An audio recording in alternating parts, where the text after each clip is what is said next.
Hello everyone, welcome to Amma's magic pot. ಇವತ್ತು ಬೆಂಡೆಕಾಯಿ fry ಹೇಗೆ ಮಾಡೋದು ನೋಡ್ಕೊಳ್ಳೋಣ. ಅದಕ್ಕೆ ಒಂದು ಪ್ಯಾನ್ಗೆ ಒಣಗಿದ ಕೊಬ್ಬರಿ ಹಾಗೂ ಒಣಗಿದ ಮೆಣಸಿನ್ಕಾಯಿ ಹಾಕ್ಕೊಂಡು ಡ್ರೈ ರೋಸ್ಟ್ ಮಾಡ್ಕೋಬೇಕು.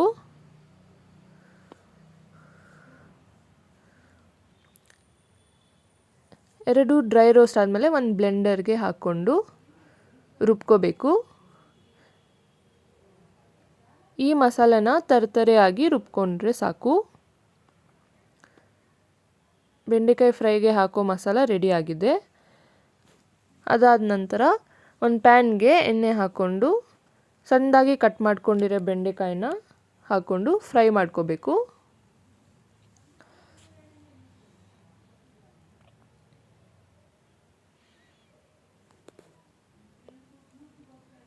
ಬೆಂಡೆಕಾಯಿ ಎಲ್ಲ ಚೆನ್ನಾಗಿ ಫ್ರೈ ಆದಮೇಲೆ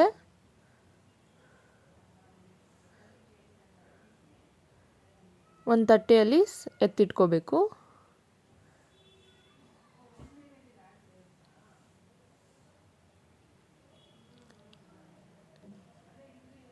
ಈಗ ಅದೇ ಪ್ಯಾನ್ಗೆ ಇನ್ನೊಂದು ಚೂರು ಎಣ್ಣೆ ಹಾಕ್ಕೊಂಡು ಅದು ಬಿಸಿ ಆದಮೇಲೆ ಅದಕ್ಕೆ ಸಾಸಿವೆ, ಜೀರಿಗೆ, ಕರಿಬೇವಿನ ಸೊಪ್ಪು,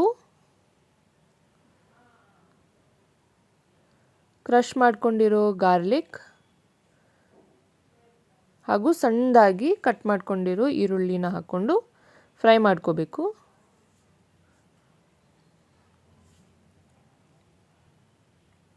ಈರುಳ್ಳಿ ಸ್ವಲ್ಪ ಫ್ರೈ ಆದಮೇಲೆ ನಾವು ಫ್ರೈ ಮಾಡ್ಕೊಂಡು ಇಟ್ಕೊಂಡಿರೋ ಬೆಂಡೆಕಾಯಿನ ಹಾಕ್ಕೋಬೇಕು. ಇದನ್ನೆಲ್ಲ ಚೆನ್ನಾಗಿ ಮಿಕ್ಸ್ ಮಾಡ್ಕೋಬೇಕು.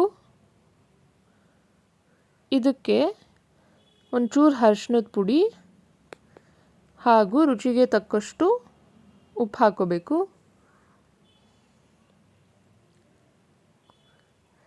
ಚೆನ್ನಾಗಿ ಮಿಕ್ಸ್ ಮಾಡ್ಕೋಬೇಕು.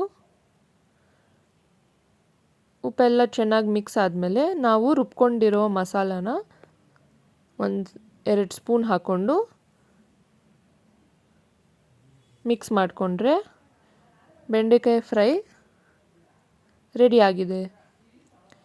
ಈ ಬೆಂಡೆಕಾಯಿ ಫ್ರೈನ ಚಪಾತಿಗೆ ತಿನ್ಬೋದು, ತುಂಬ ಚೆನ್ನಾಗಿರುತ್ತೆ. ನೀವು ಮನೇಲಿ ಮಾಡಿ ಹೇಗಿದೆ ಅಂತ ನಮಗೆ ಕಮೆಂಟ್ ಮೂಲಕ ತಿಳಿಸಿ. ನಮ್ಮ ಚಾನಲ್ಗೆ ಲೈಕ್ ಹಾಗೂ ಸಬ್ಸ್ಕ್ರೈಬ್ ಮಾಡಿ. Thank you.